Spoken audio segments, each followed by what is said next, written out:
Jumpa lagi dalam program Persiapan Guru Sekolah Minggu, program kerjasama YKB GKI TV dengan Bina Warga.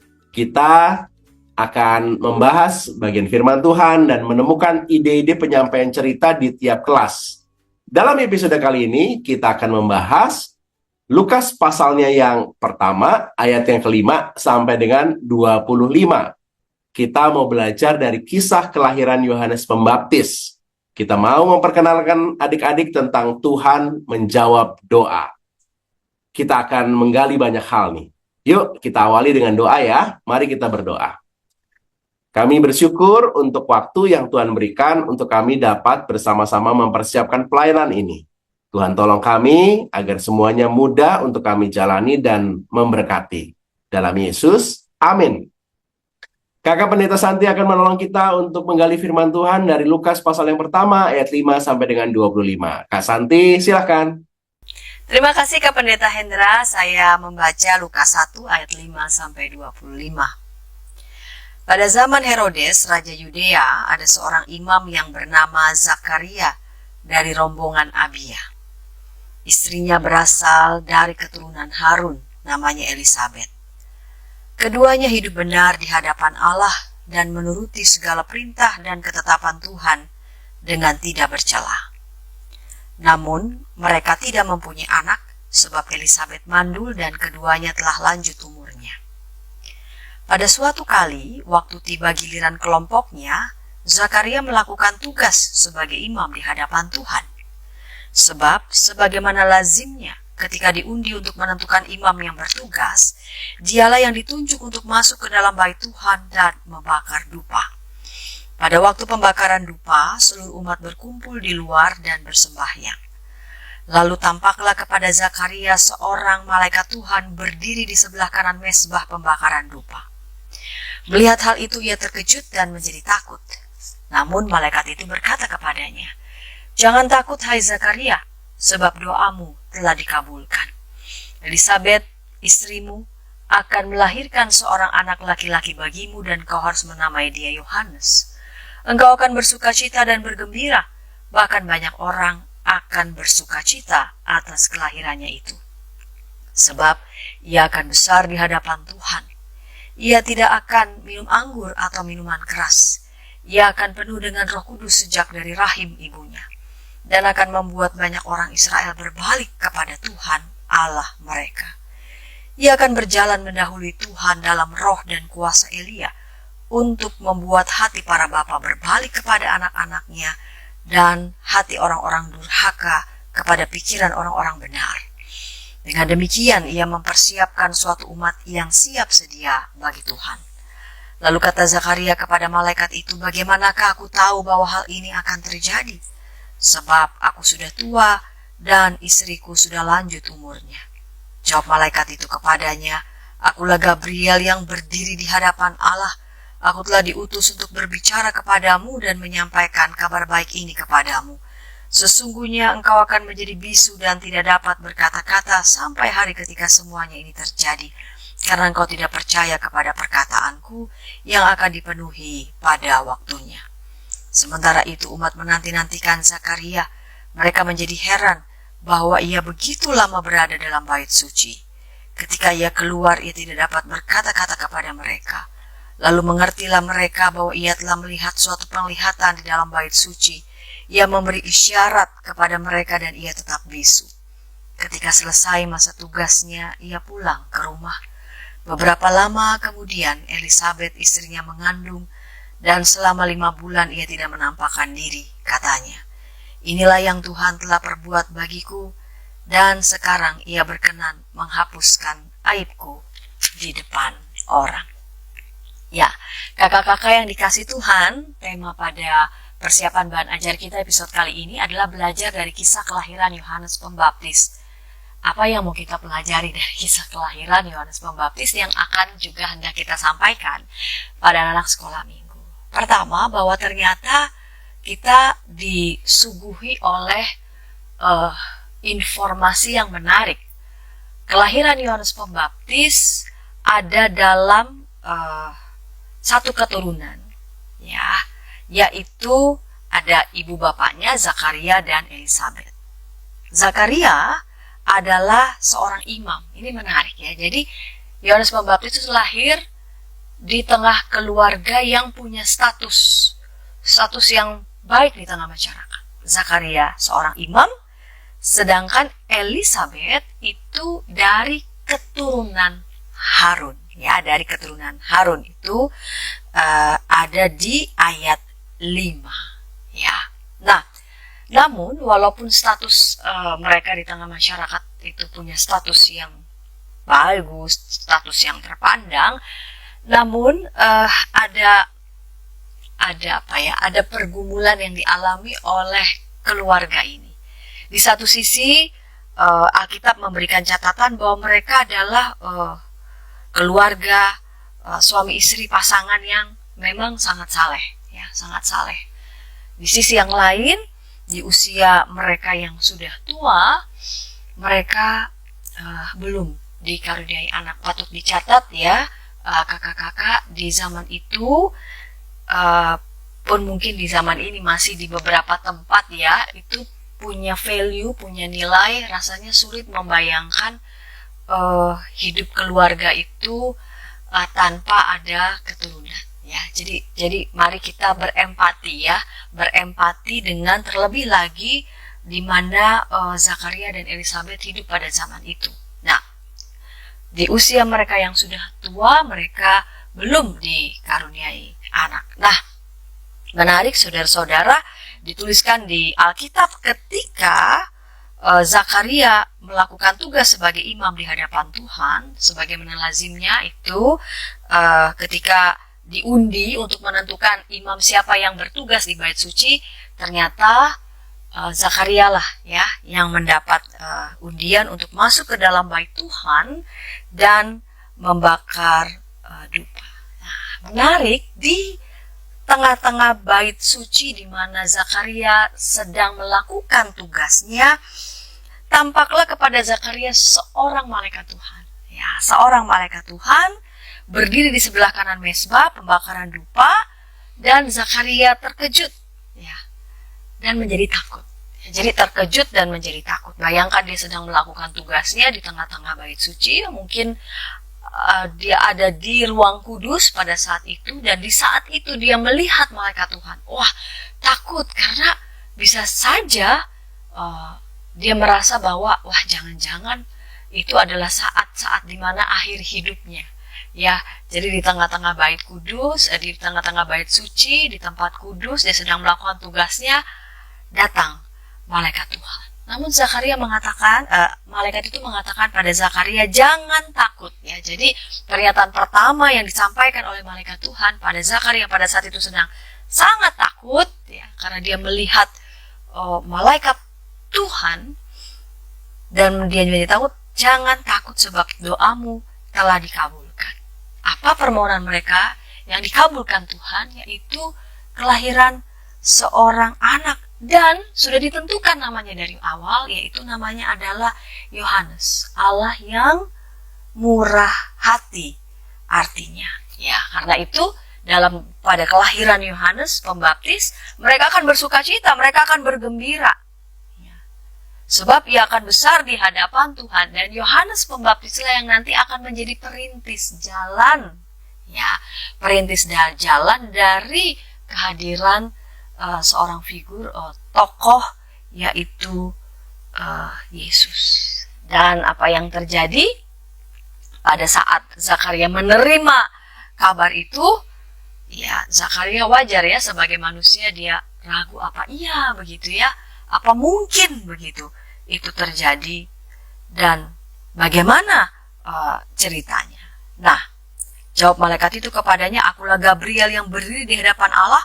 Aku telah diutus untuk berbicara kepadamu dan menyampaikan kabar baik ini kepadamu. Sesungguhnya engkau akan menjadi bisu dan tidak dapat berkata-kata sampai hari ketika semuanya ini terjadi.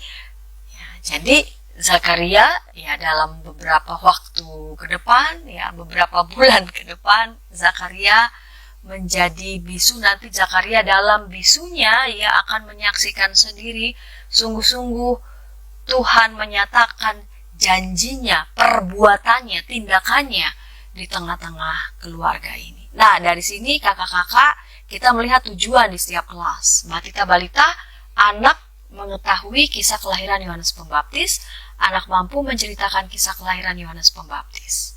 Di kelas kecil dan besar, anak mengetahui bahwa Tuhan menjawab doa Zakaria dan Elizabeth, dan anak yakin Tuhan akan menjawab doa. Ya, jadi kita diajar untuk ya itulah Tuhan. Tuhan itu Allah besar, Allah yang maha besar. Seringkali kita dibuat terkejut ya, bagaimana Dia menyatakan rancangannya pada setiap orang, dan melalui kisah keluarga ini Zakaria dan Elizabeth kita diajar untuk jika Tuhan sudah bertindak, maka ya hal yang terasa mustahil sangat mungkin di hadapan Allah. Demikian Kak Pendeta Hendra.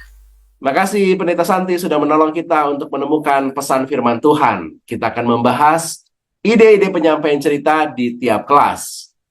Kita akan langsung menuju ke kelas Batita Balita, tapi sebelumnya kita ikuti dulu beberapa informasi berikut.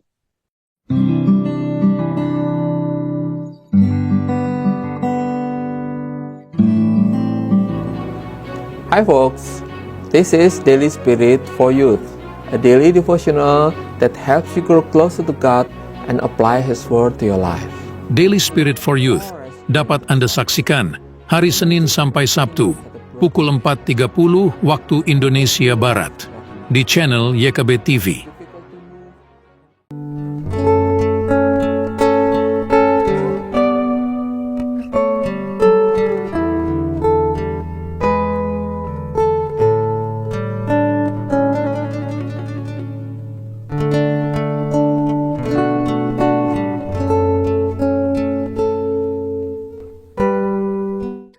Masih dalam program persiapan guru sekolah minggu, kita sedang membahas Lukas pasal yang pertama ayat 5 sampai dengan 25. Kita belajar dari kisah kelahiran Yohanes Pembaptis dan kita mau memperkenalkan adik-adik tentang Tuhan menjawab doa. Kita akan membahas ide yang bisa kita gunakan di kelas Batita Balita. Ada Kak Tulas. Kak Tulas, silakan.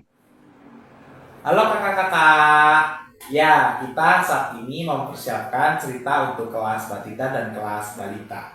Ya, jadi kita perlu tahu dulu tujuannya apa. Pertama, tujuannya adalah bahwa anak mampu mengerti, memahami kisah tentang kelahiran Yohanes Pembaptis. Ini tujuan yang pertama.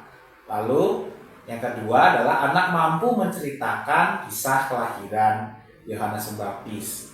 Ya, ini adalah dua tujuan yang hendak kita capai bersama di dalam cerita kita di kelas Balita sama kelas Batita pada saat ini. Nah, untuk mendukung kita mencapai tujuan tadi, maka ada beberapa instrumen pendukung yang rasanya kita perlukan. Yang pertama adalah alat peraga, ya alat peraga untuk cerita. Ini ada beberapa alat peraga kakak-kakak yang ini tentunya sudah disediakan gitu ya di bahan kita. Ada 3 tokoh yang mungkin kakak-kakak bisa buat. Yang pertama ada Elizabeth, lalu ada Bapak Zakaria, lalu kemudian ada malaikat. Ya. Nah, kemudian selain daripada alat peraga tentunya kita dapat mencapai tujuan dengan menggunakan aktivitas. Nah, aktivitasnya nanti mungkin mengikuti bahan yang sudah disediakan, atau mungkin kalau kakak-kakak punya kreativitas lain, silakan untuk mengembangkan ya dari cerita yang nantinya akan disampaikan. Lalu kemudian yang terakhir adalah slide ya. Jadi mungkin bagi kakak-kakak yang sudah terbiasa bercerita menggunakan slide ataupun merasa bahwa penggunaan slide itu dapat mendukung ataupun mempermudah anak-anak dalam memahami cerita, itu juga bisa menjadi instrumen pendukung bagi cerita kali ini supaya dapat tadi sampai pada tujuan yang hendak kita sama-sama capai. Lalu yang berikutnya adalah karena tadi ada kesan bahwa narasi ini harus melekat kuat ya di dalam diri anak-anak supaya mereka tahu, paham dan bahkan bisa menceritakan itu, maka narasi ini perlu disampaikan dalam beberapa plot-plot khusus gitu ya. Artinya alurnya perlu kita pertegas dan perjelas di bagian-bagian yang memang rasanya perlu penekanan yang kuat. Nah, maka saya mencoba membaginya menjadi 4 plot khusus gitu ya. Artinya ada pembukaan, yaitu ada 2 bagian, yaitu bagian dimana memperkenalkan introduction siapa tentang Zakaria dan Elizabeth, lalu kemudian di bagian isinya yaitu tentang nanti perjumpaan Zakaria dengan malaikat, lalu kehamilan dari Elizabeth, lalu yang terakhir adalah tentang kelahiran Yohanes Pembaptis sebagai penutup.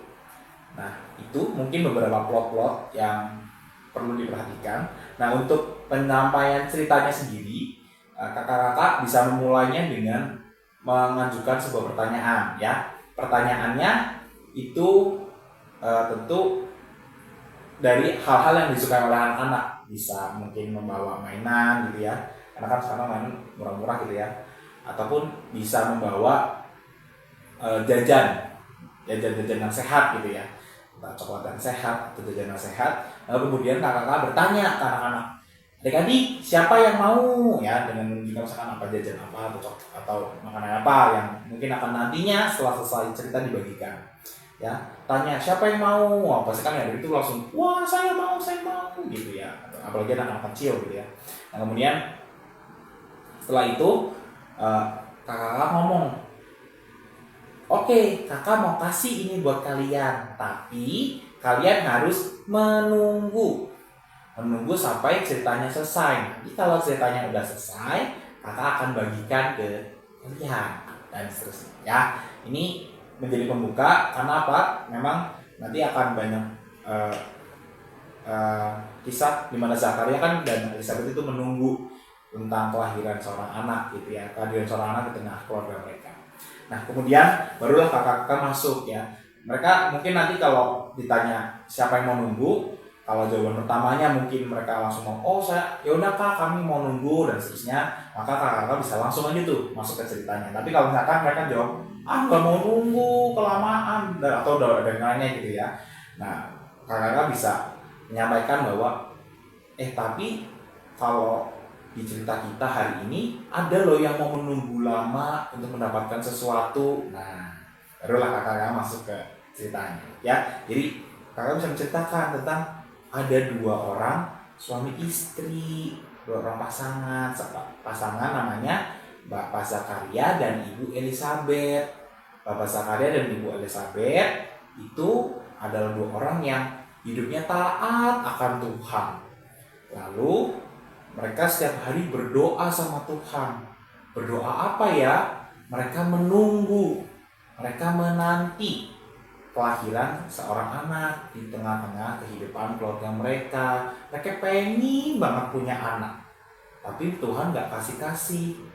Padahal usianya Ibu Elizabeth, coba lihat Ibu Elizabethnya udah tua.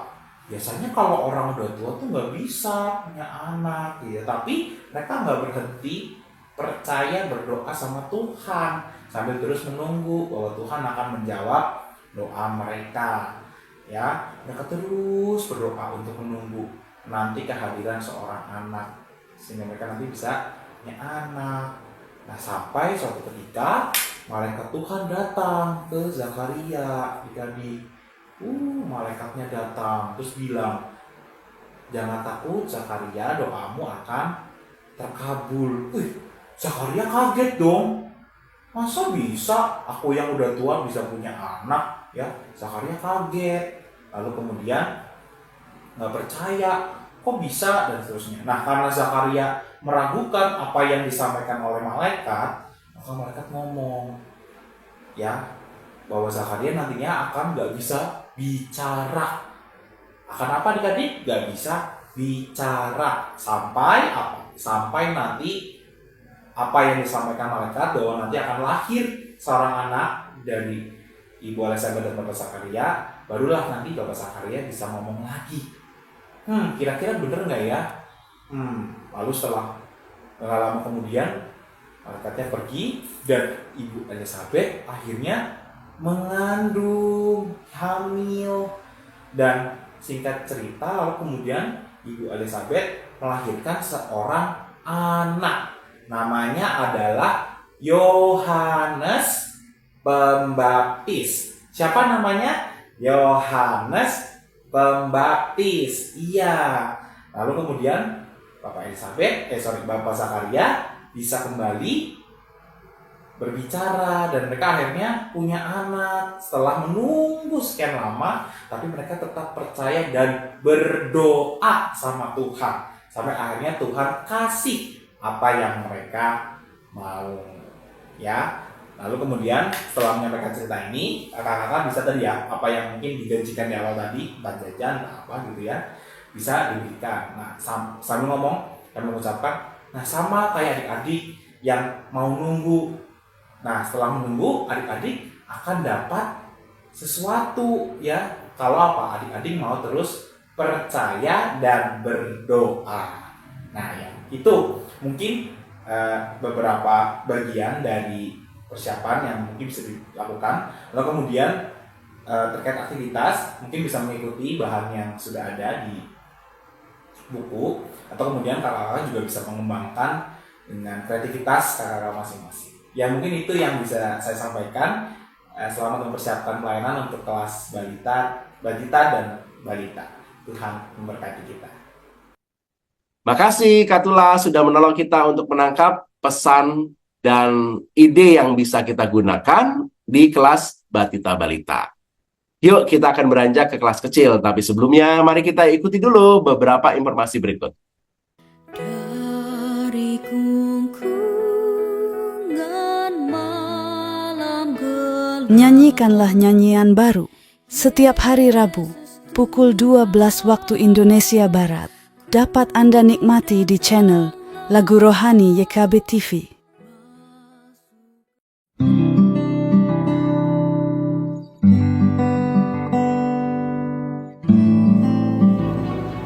Hi folks, this is Daily Spirit for Youth, a daily devotional that helps you grow closer to God and apply His Word to your life.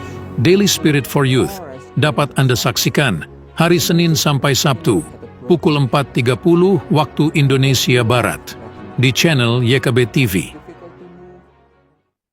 Masih dalam program persiapan guru sekolah minggu, kita sedang membahas kisah kelahiran Yohanes Pembaptis di Lukas pasalnya yang pertama ayat 5 sampai dengan 25. Kita mau memperkenalkan adik-adik tentang Tuhan menjawab doa. Kita akan membahas ide penyampaian cerita di kelas kecil 1 sampai dengan 3 SD. Ada di sini Kak Biner yang akan menolong kita untuk menemukan ide apa nih yang pas untuk kelas kecil. Kak Biner, silakan. Shalom kakak-kakak, senang sekali kita bisa berjumpa lagi di dalam persiapan hari ini. Kembali lagi dengan saya Biner dari Cianjur. Baik kakak-kakak, saya akan membantu kakak-kakak untuk mengajar di kelas kecil, metode pengajaran di kelas kecil. Baik, di kelas kecil pada minggu ini atau hari ini diberikan tema Tuhan menjawab doa. Kita akan belajar dari kelahiran Yohanes Pembaptis, ayatnya dari Lukas 1 ayat 5 sampai 25. Adapun kakak-kakak, tujuan pembelajaran di kelas kecil adalah anak mengetahui bahwa Tuhan menjawab doa Zakaria dan Elisabet. Yang kedua adalah anak yakin Tuhan akan menjawab doa. Nah, untuk tujuan pembelajaran ini, ada beberapa metode pengajaran yang saya usulkan. Mungkin kakak-kakak juga bisa nantinya mengolah sendiri atau menambahkan sendiri metode pengajaran yang ingin kakak sampaikan. Tapi di sini saya mengusulkan beberapa hal. Baik, yang pertama adalah pembukaan, di mana di dalam pembukaan itu ada sharing pengalaman. Kakak-kakak, anak-anak kita di kelas kecil sudah bisa mulai bercerita, maka penting kakak-kakak untuk bertanya tentang mereka, pengalaman mereka tentang doa. Apakah pernah berdoa untuk sesuatu yang mereka sangat harapkan? Nah, di dalam pertanyaan ini nanti akan menemukan jawaban iya sudah terjawab atau iya belum terjawab. Nah, kemudian kakak-kakak bisa menggali lebih dalam lagi. Yang sudah terjawab seperti apa, yang belum terjawab seperti apa. Jadi, apa makna doa bagi kalian sendiri menurut pengalaman kalian. Nah, setelah sharing pengalaman ini, kakak-kakak bisa masuk ke dalam bisa masuk ke dalam teks Alkitab yang dimana Lukas 1 itu. Atau ada bermain games kakak-kakak. Jadi diawali dengan games komunikata di mana tujuannya adalah mendengarkan kata yang disampaikan oleh masing-masing teman. Dan apa hubungannya komunikata ini dengan doa? Bahwa komunikata ini adalah bagaimana cara anak untuk bisa fokus mendengarkan apa yang disampaikan oleh temannya. Sama seperti doa.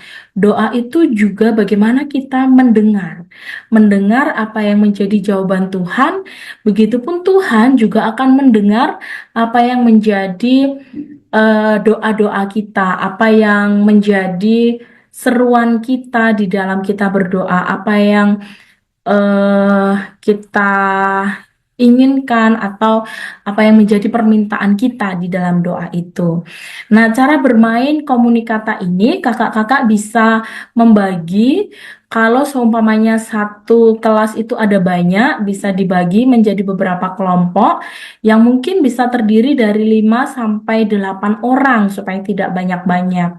Nah, di dalam 5 sampai 8 orang itu kakak-kakak bisa membuat mereka berbaris. Nah, orang nomor 1 itu akan diberikan sebuah kata. Nanti terserah kakak-kakak katanya apa. Nah, di dalam dari orang nomor 1 maksud saya itu akan menyampaikan kata demi kata ke orang nomor 2. Orang nomor 2 akan menyampaikan kata ke orang nomor 3 dan seterusnya hingga nanti orang terakhir di orang nomor 8 menyebutkan kata yang mereka dengar.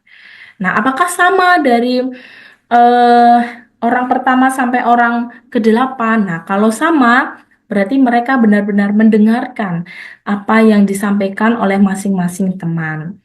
Nah, ini penekanannya adalah doa itu adalah saling mendengarkan kakak-kakak. Kita mendengarkan Tuhan, Tuhan juga mendengarkan kita.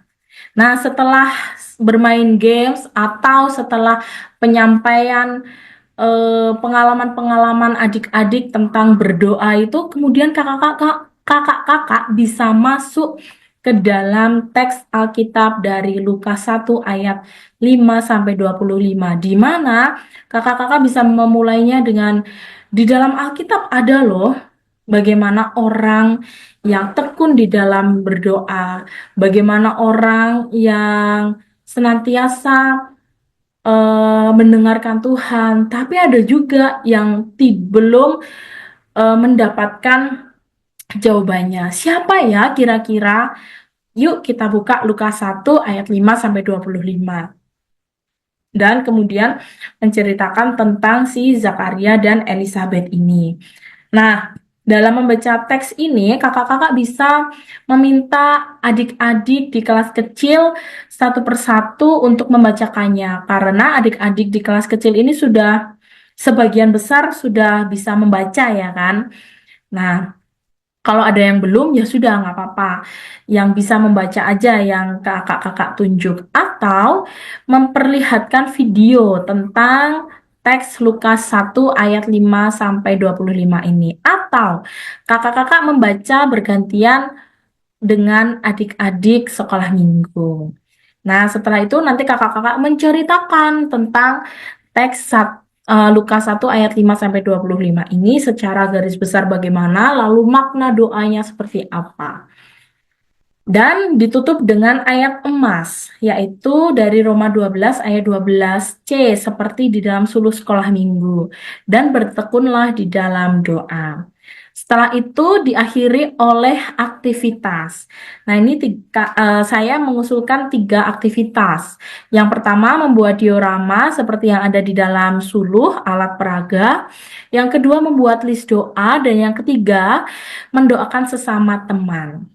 Nah, untuk membuat diorama seperti yang sudah ada di dalam alat peraga, kakak-kakak bisa ngeprint atau mencetak gambar yang ada di dalam alat peraga. Diharapkan dapat dicetak di kertas yang tebal karena biar tidak letoy begitu kakak-kakak. Nah, nanti juga disediakan gunting dan lem supaya adik-adik bisa menempel dan mengguntingnya. Nah, kalau sudah, nanti adik-adik suruh menggunting satu persatu tokohnya. Ini si Zakaria, ini mesbahnya, terus ini latarnya yang banyak itu ya. Nah, kalau sudah, silakan nanti kakak-kakak mengarahkan adik-adik untuk memotong atau menggunting yang ada di tengah ini. Tapi jangan sampai terputus ya kakak-kakak. Jadi seperti ini ya. Nah, kalau sudah, ini dilipat. Dilipat, tapi yang di bawah jangan dilipat, yang lipat yang di atas. Jadi arahnya seperti ini. Oke, nah kalau sudah, di dalam mesbah ini ditempel di sini. Dan Zakarianya ditempel seperti ini. Apakah kelihatan kakak-kakak? Oke. Nah, sehingga nanti akan berbentuknya seperti ini. Maaf ya kakak-kakak. Akan berbentuknya seperti ini. Nah, ini begitu ya. Oke, nah itu adalah ini adalah diorama yang diusulkan oleh alat peraga di Suluh Sekolah Minggu. Tidak apa-apa, kita pakai aja. Atau nanti kakak-kakak meminta mereka untuk meliskan atau menuliskan doa-doa apa saja yang sudah mereka naikkan. Atau ada nggak sih permintaan-permintaan yang mereka doakan tapi sampai sekarang belum terjawab. Nah, kalau sudah nanti kita doakan bersama-sama. Begitu. Jadi saling mendoakan. Jadi makna doa itu tidak hanya sekedar teori tapi mereka mempraktekkan langsung bagaimana berdoa dan mendoakan orang lain itu. Gitu ya kakak-kakak. Usulan metode dari saya, usulan sekolah minggu pada hari ini untuk kelas kecil. Kakak-kakak boleh untuk mengeksplor lebih dalam lagi tentang bagaimana cara penyampaian di kelas kecil. Baik kakak-kakak, selamat mempersiapkan melayani Tuhan melalui adik-adik sekolah minggu. Tuhan Yesus memberkati. Sampai jumpa lagi. Bye-bye. Makasih Kak Biner sudah menolong kita untuk menangkap ide yang bisa kita gunakan di kelas kecil. Kita akan beranjak ke kelas besar. Tapi sebelumnya, ikuti dulu beberapa informasi berikut.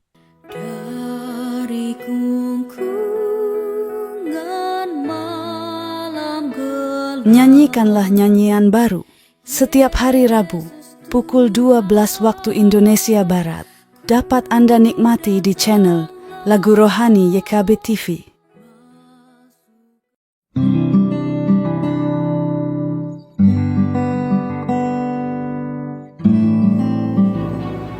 Hi folks, this is Daily Spirit for Youth, a daily devotional that helps you grow closer to God and apply His Word to your life.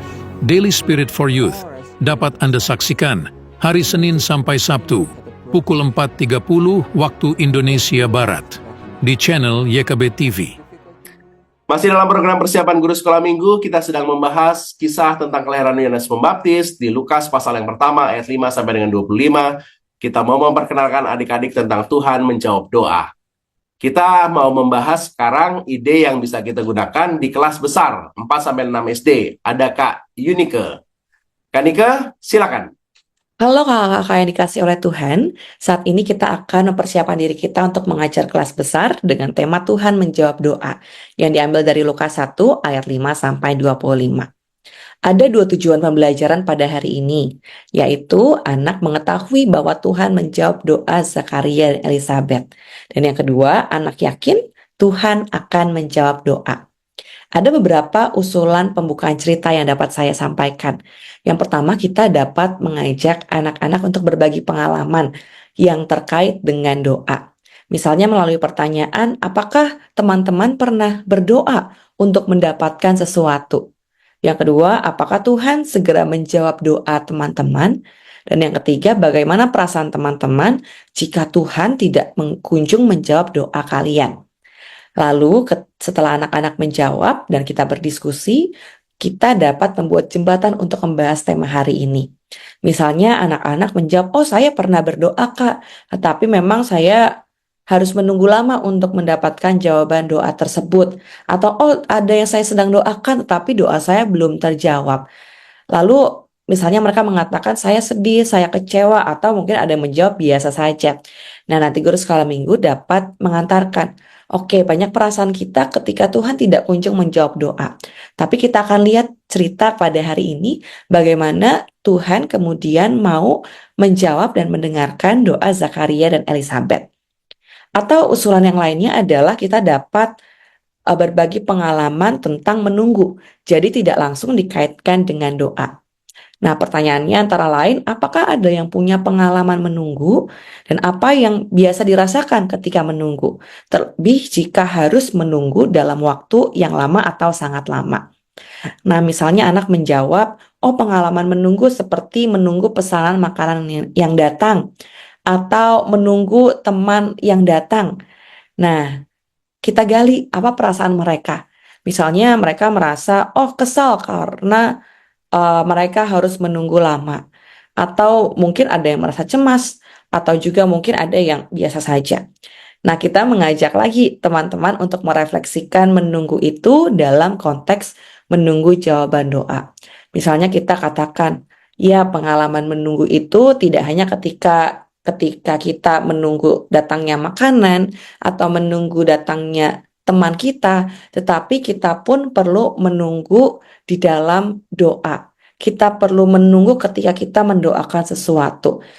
Nah, kita kemudian mengajak mereka untuk melihat sosok Zakaria dan Elizabeth yang juga menunggu jawaban atas doa mereka. Dan kita pun nanti akan melihat bagaimana Tuhan kemudian juga mendengarkan dan akhirnya menjawab doa mereka. Lalu aktivitas yang selanjutnya, saya juga mengusulkan selain diskusi ada aktivitas. Ini aktivitas yang sebenarnya sangat sederhana. Alat yang dibutuhkan hanya dadu. Jadi kakak nanti ada satu anak yang akan melemparkan dadu. Lalu ada satu titik yaitu titik start dan ada titik finish.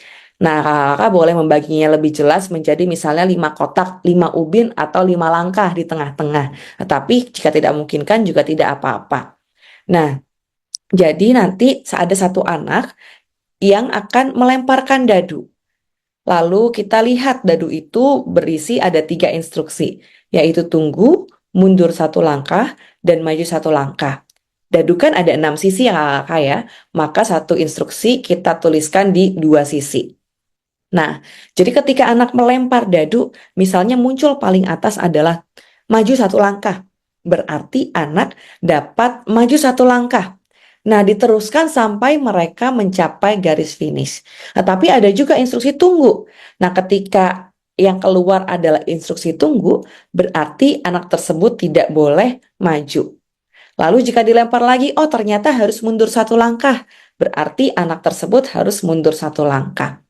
Mungkin untuk mencapai garis finish membutuhkan waktu yang sangat lama. Nanti selesainya aktivitas ini adalah ketika anak dapat sampai garis finish atau kita tentukan durasinya. Lalu kita lihat ekspresi adik-adik ketika mereka harus menunggu bahkan mundur 1 langkah. Jadi biasanya ketika harus menunggu atau mundur ekspresi mereka sedih. Tetapi ketika mendapatkan instruksi maju 1 langkah, biasanya mukanya akan lebih senang, apalagi ketika mereka dapat mencapai garis finish. Lalu kita sebagai guru skala minggu dapat menunjukkan bahwa untuk menunggu sampai garis finish itu tidak mudah. Terkadang butuh waktu yang lama, tapi mungkin juga kita tadi dapat maju 1 langkah terus sehingga cepat sampai garis finish. Nah, menunggu itu seperti kita juga menunggu jawaban doa. Memang tidak mudah. Tetapi bagaimana sikap kita? Seperti dalam permainan tadi ketika kita dapatnya instruksi menunggu atau mundur, apakah kemudian kita tetap mau melempar dadu itu lagi demi kita mencapai garis finish atau kemudian kita menyerah? Nah, demikian juga kita kaitkan dengan doa. Bagaimana sikap kita ketika kita harus terus menunggu dalam doa? apakah kita mau berdoa, tetap berdoa dan yakin bahwa Tuhan akan menjawab doa kita, atau malah kita jadi tidak berdoa lagi. Lalu kita dapat mengantarkan mereka masuk ke dalam bacaan. Misalnya dengan kata-kata, maka dari itu mari kita membaca satu cerita di mana ada dua orang yang harus menunggu jawaban doa. Dan kita lihat apa akhirnya ya. Kita mengajak adik-adik membuka Lukas 1 ayat 5 sampai 25 dan kemudian mengajak mereka menelaah cerita tersebut. Jadi kita dapat menanyakan siapakah Zakaria dan Elisabet? Lalu apa yang mereka doakan? Lalu ketika sang malaikat menyampaikan bahwa doanya akan terjawab, apakah Zakaria percaya? Dan kira-kira menurutmu mengapa? Karena di sini kan ceritanya Zakaria tidak percaya terlebih dahulu, begitu ya, sebelum doanya benar-benar terjawab. Lalu kita dapat menanyakan pertanyaan terakhir, apakah doa mereka akhirnya benar-benar terjawab? Setelah melakukan penelaahan cerita ini, lalu anak memahami cerita Zakaria dan Elisabet ini, kita dapat mengajak anak-anak untuk melihat bahwa memang ketika seseorang sudah terlalu lama mendoakan sesuatu dan doa itu tidak kunjung dijawab, ia dapat menjadi sulit percaya atau mungkin bahkan tidak percaya. Tetapi ASM juga kita tunjukkan bahwa Tuhan sebenarnya mendengarkan doa anak-anaknya, termasuk doa adik-adik semua. Maka adik-adik diajak untuk terus berdoa dengan keyakinan bahwa Tuhan akan menjawab doa mereka. Jadi dengan penuh rasa percaya juga. Sehingga adik-adik pun semakin mengerti jawaban Tuhan atas doanya. Dan adik-adik juga diajak untuk tetap setia berdoa dan berusaha mengerti kehendak Tuhan meskipun doanya belum tampak dijawab atau bahkan dalam hal lain berbeda dari apa yang didoakan. Tapi adik-adik pun diajak untuk memiliki hati yang terus percaya bahwa Tuhan akan menjawab doa. Nah, kita dapat kemudian melakukan respon firman dengan satu ayat emas. Salah satunya diambil dari 1 Tesalonika 5 ayat 17 yang berbunyi, tetaplah berdoa. Jadi apapun situasinya adik-adik diajak untuk tetap berdoa. Lalu respons lainnya kita dapat melakukan dengan aktivitas yang saya sebut jar of prayer. Peralatannya mudah, hanya toples bekas, kertas yang dipotong kecil-kecil, dan alat tulis. Jadi adik-adik nanti diminta untuk menuliskan beberapa pokok doa di kertas yang sudah dipotong-potong kecil.